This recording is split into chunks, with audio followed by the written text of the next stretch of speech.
Hi folks, welcome to LP's Hobby Farm. I'm Tammy. I'm going to make some bread and butter pickles today, and so I'm going to give you some step-by-step instructions and we'll see how it goes.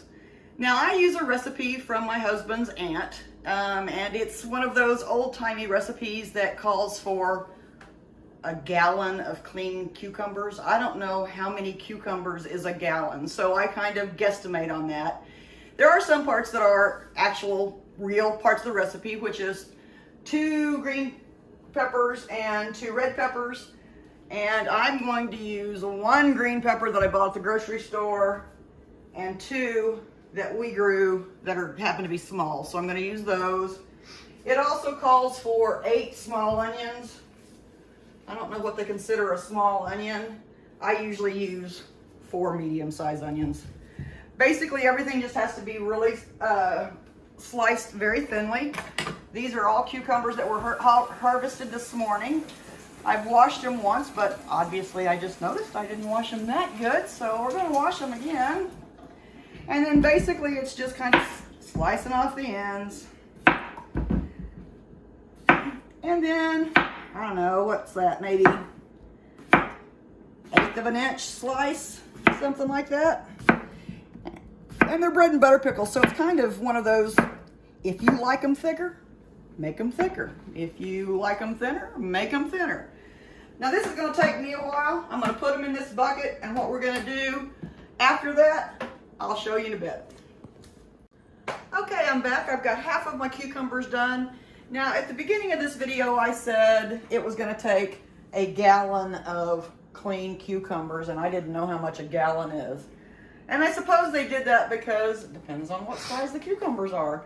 So you're going to have to kind of guess. I would say medium cucumbers, 15 to 20.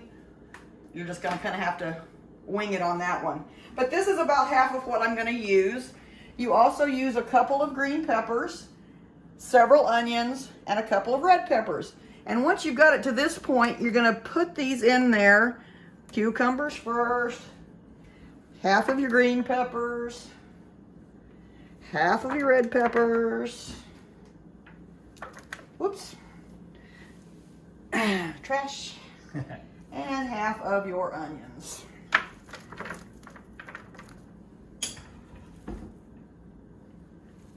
All right, then that is covered with,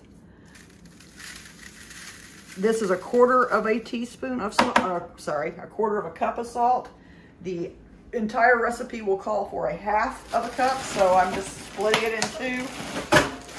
And then ice. And what this is going to do is basically going to suck out the extra moisture in your vegetables, and it's also going to help them be really crisp once you're done.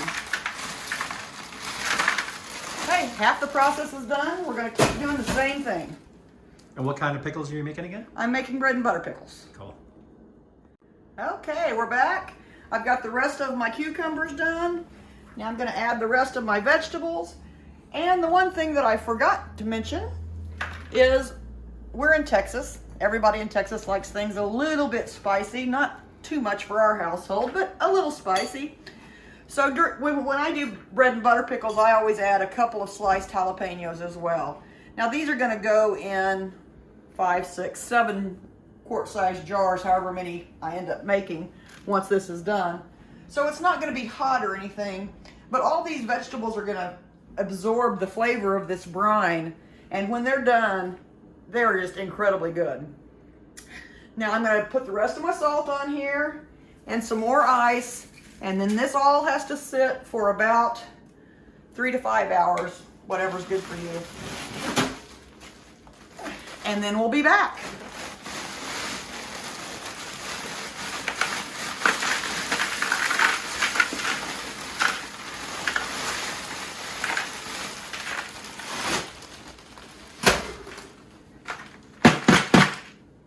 This is my pickle bucket. All right. All right, so our cucumbers have soaked for a while. First, before we do anything else, I wanted to show you this setup. Because we are going to be doing pickles, we can do a hot water bath, is what they call it. It's basically a big pot of water with a I'm not sure what you call these, a rack Bottle. that sits in it. And you're able to then drop your filled jars into it. And the hot water actually does the sealing. If you're doing something like, and this method works for pickles, jams, jellies, and tomatoes, because tomatoes are very acidic. Anything else has to be done with a pressure cooker. The other thing that I do is I wash my jars in my dishwasher. There's a sanitized feature. Most dishwashers have that now. If you don't have a dishwasher, just wash them in hot soapy water. And then I set my oven to 250. I put them on a sheet tray and I let them sit in there until I'm ready to use them. Last I heard, water boiled at 212, so I figure 250, I'm safe, they're sterile, and they're ready whenever I'm ready. So I also have a little pot of water going back here, and what that's going to be for is just to pour over my lids so it softens that rubber. So let's go back over here. We're ready to rinse our peppers. I left peppers in there. Cucumbers and onions. I put a little plate on top of that yesterday, or earlier. I'm sorry about that. Just to weight it down, to keep all the veggies in the cold water. So it's basically all done. And we just take out any remaining ice.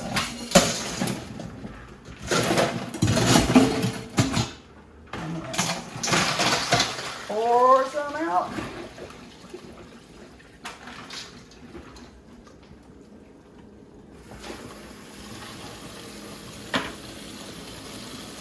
Now remember, this is salt water, so we have to rinse them really good.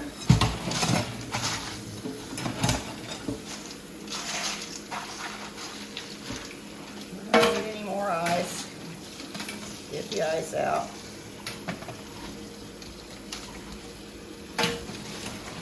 And once we get them all rinsed, we're going to dump them into this big pot. Now this is going to take a few minutes, so bear with me and we'll be right back.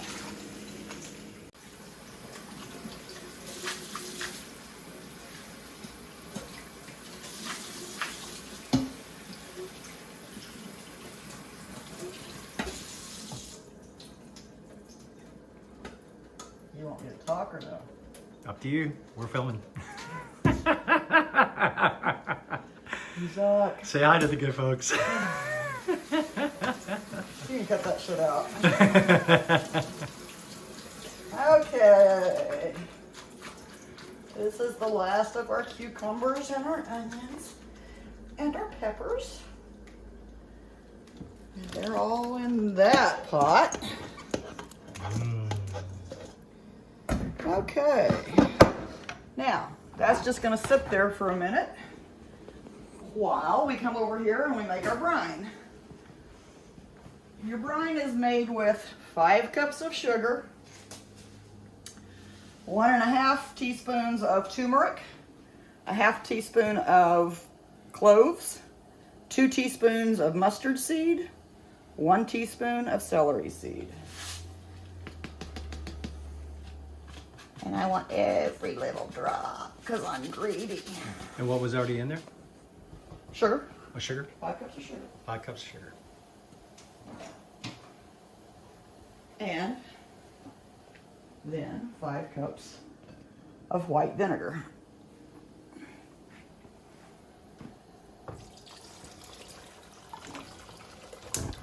And you're going to heat this to boiling.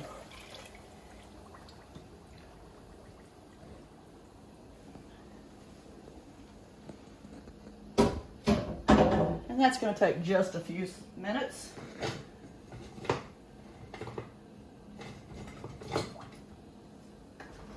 For that sugar to dissolve and it to boil. So we'll be right back.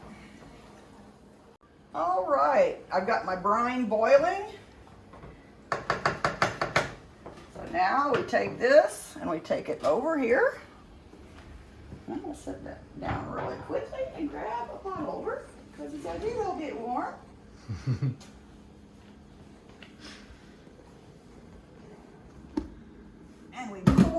mixture over our vegetables. Now, let me warn you. Ooh, that almost took my breath away. This is vinegar, sugar, and our spices. So therefore, and it's boiling, so it's very, very hot. If you've got kids, pets, you probably want to shoo them out of the kitchen while you're doing this, just for their safety. You may not be a klutz like I am, but I'm a klutz. Now, we have that in there. We put it back on the stove and bring it back to a boil. Now, it won't take very long because that mixture was boiling, but we just poured it over a bunch of cold vegetables. So it cooled it down quite a bit. Again, it won't take very long, but you got to bring it back to a boil. And the reason you're doing that is because you're going to put this into those hot jars. You can't put those cold vegetables into a hot jar without it breaking.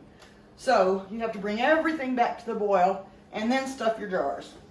So let's do that. Let me get this back to boiling, and then I'll show you how to stuff the jars and put them in our canner. All right, now my mixture with my cucumbers and my peppers and onions is boiling, so now I can put it in my jars and get it into my canner. First, I've taken that little bit of water that I had and I poured it over my lids. And basically all that's going to do is loosen the rubber on the lid so that it will seal properly. A lot of people think that they have to put these in boiling water. And they do have to go in boiling water, but not water that's actively boiling. You boil the water, you put them on it, and then you let it go. So now we're going to get my jars.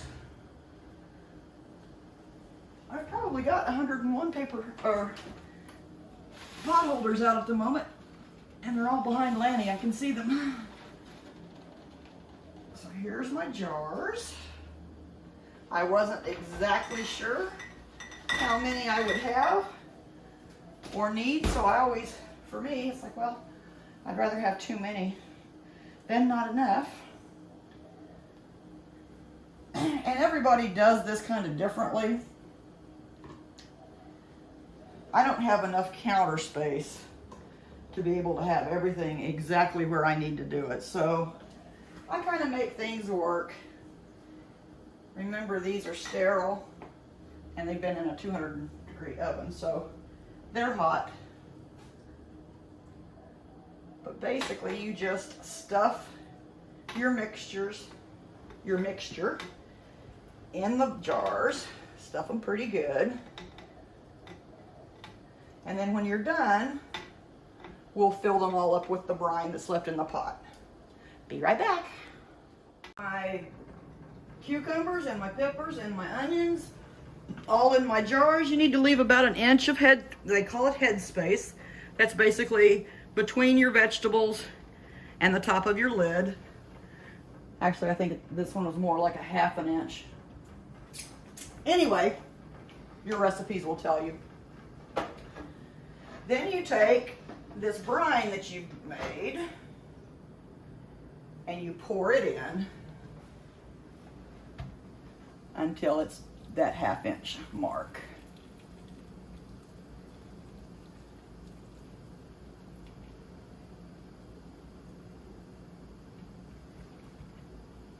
Now,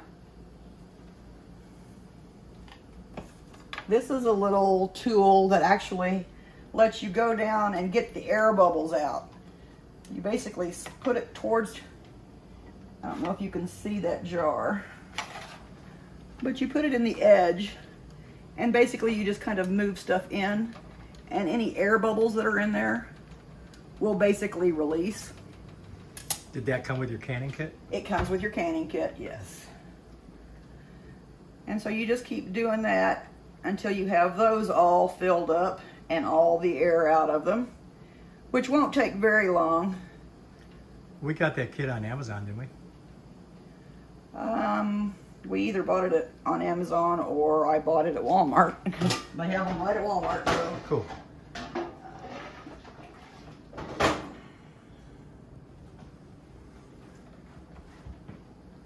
You use mostly ball jars, right? I use Ball and Kerr. Those are the main jars. There's Anchor Hocking, I believe, makes jars. I I don't know that there's really a preference amongst canners. I use ball jars because I'm old and that's what my mama used. That's what we always used to, was ball jars. But Kerr's been around forever too, so. Okay, we're just about done, at least with pouring the stuff in. Give that a little bit more. Okay, set this right here for a sec.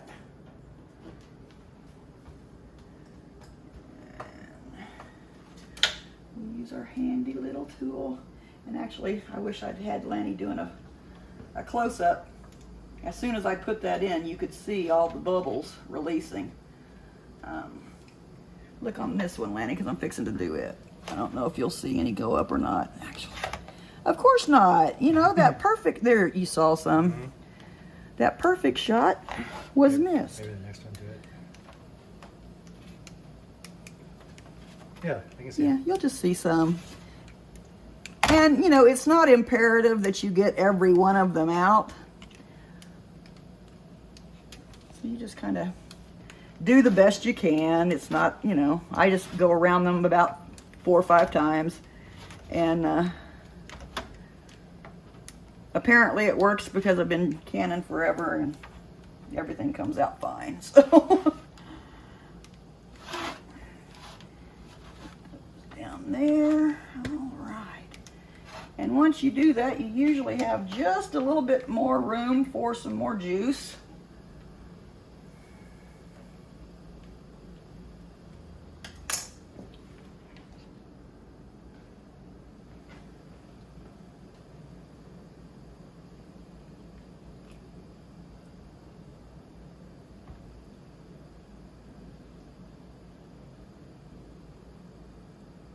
Okay. Now, the next thing that's really important is that you get the edge of these jars cleaned off, because if there's anything on them, they will not seal properly. So we've just been slinging veggies in these with all kinds of brine, and there's all kinds of stuff on the tops of these jars. You just take a hot paper towel. A wet paper towel. I use hot water, that's why I said that. And you clean it off. Another little handy dandy tool that comes in your canning kit. This is just a magnet that lets you go in there and grab that lid. The lid goes on. And of course, all my bands are over here.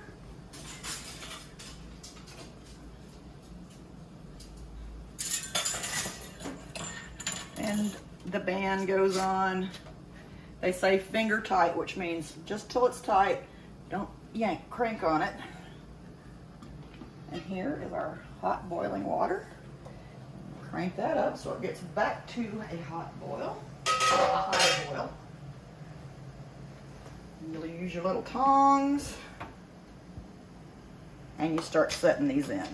Now generally, I will do all of them and then put them all in at the same time. Not that it makes any difference, it really doesn't. But sometimes just for the purposes of balancing it in that basket, it's easier for you to do 2 at a time and keep it balanced. But again, it's not that big of a deal.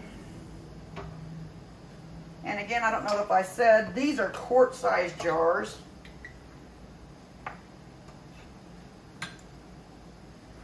And this is my first batch of the year. The first cucumbers that we harvested this year. So I'm afraid we're going to be in for lots of pickles. Yum. You say that like a bad thing. No, it's not a bad thing. I'm just saying this was the first harvest. I don't know that we've ever gotten this many cucumbers in our very first harvest. They look wonderful this year. Lanny and I both come from families who both did gardening. My grandparents had an acreage that they farmed for the longest time. Lanny had a grandfather that, how many acres did he have? 40, 50, something like that. know Lenny said he used to have to go up there and bale hay, which I'm sure was really fun. Well, my back though is the way it is. Better him than me. All right, get these on here tight.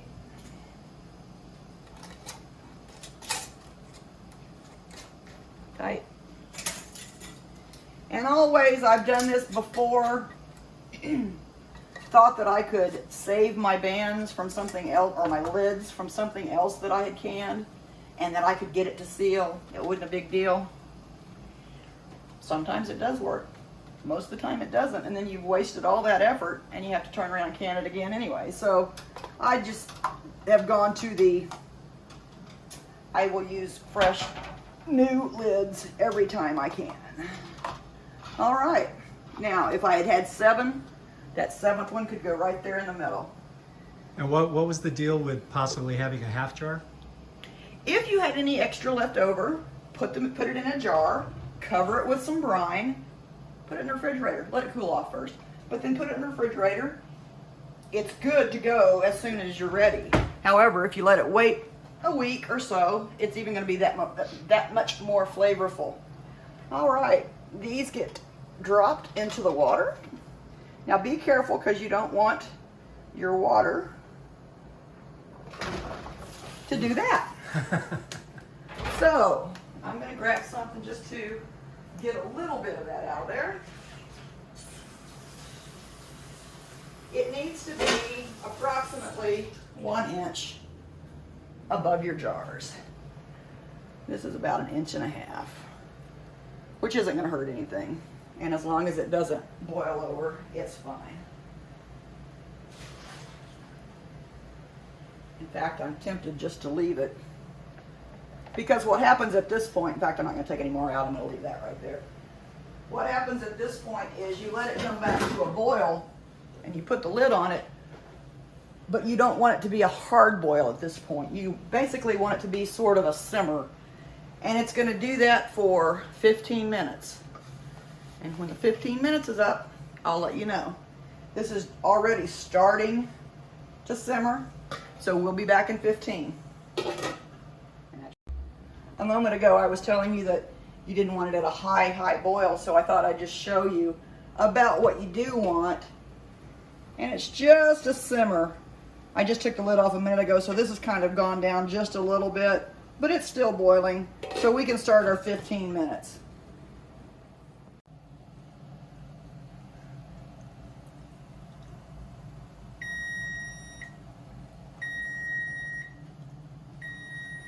I think someone's excited. Pickles! All right, off goes the gas. You can see that it's still boiling just a little bit. But now we gotta pull it out of there. Well, this is one of my favorite parts, because now we get to listen to them, right? Eventually, yes. I think I've got another one of these somewhere. Oh, yeah, I thought you did. I know I do, because that's how I get them out all the time. But this one will work. Get yourself some oven-proof mitts or something that can handle hot water. Grab this by the handles, and you can see it sets right up on the edge. All right, and I sit there for about 5 minutes, just to let them acclimate to the weather a little bit, I guess, or the temperature on the inside. If you look closely, you can actually usually, here you go, see them still boiling inside there.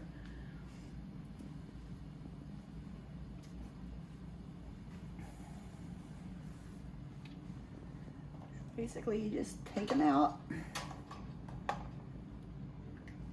you set them on something, and they're gonna basically sit there for 24 hours, and you're not gonna touch them, you're not gonna do anything with them. You've got kind of like a grated piece there right on top of your cutting board. Oh, this is actually a baking rack. Oh. And I just use it so that it's not directly on my cutting board. but I don't know if it would hurt the cutting board. It's so hot. Oh gosh. See, I didn't do my going across from each other, but it's okay. If I can get it to come up. Even the most experienced. We all mess up. There we go. One. And as long as the tops don't come off, which they shouldn't because they're screwed, Right. then it should be fine, right? Right. The biggest thing is being careful to splash yourself, I would suppose. Now, they're all out. I'm just kind of drying off that extra water. And now we get to listen for our favorite music, which is the ping of the little jars. What's going to happen is as these cool down, that lid is going to suck in and basically seal this jar. And when it does, you'll hear a little ping. A canner's favorite sound. If for some reason, the other thing you can tell when they are, sometimes you won't hear the ping, but if you need to know for certain whether they've sealed or not, you can see, maybe if Lanny can get just the right angle, you can see this little edge here is the very middle of that jar. And when it seals, it sucks in and it has a little dimple. And when you push on it, it doesn't move. If for some reason it's not sucked in and you poke on it and it moves, it didn't seal.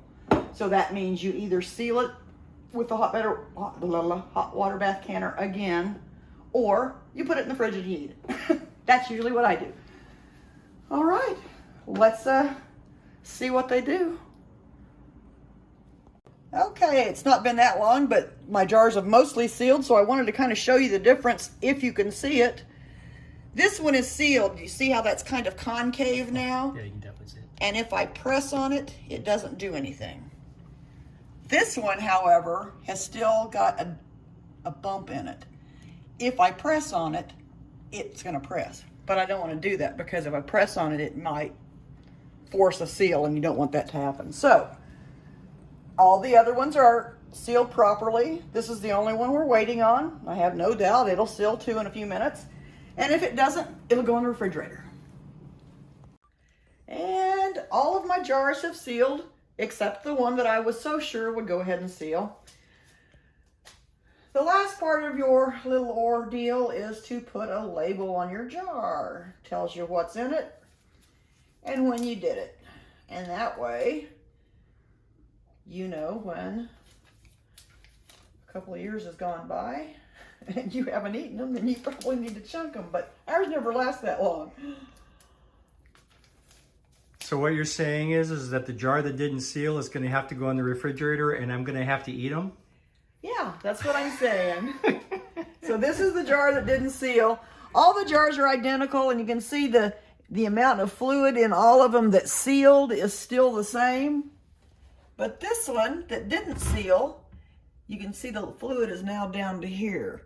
Now, probably what happened was in my haste to get them in there, I probably didn't set that lid on exactly perfect. They're fine. They'll be fine. It doesn't mean anything. It means a little bit of this brine leaked out into that water. Other than that, it's fine. And they'll taste wonderful, and we'll just eat them right away. Happy canning.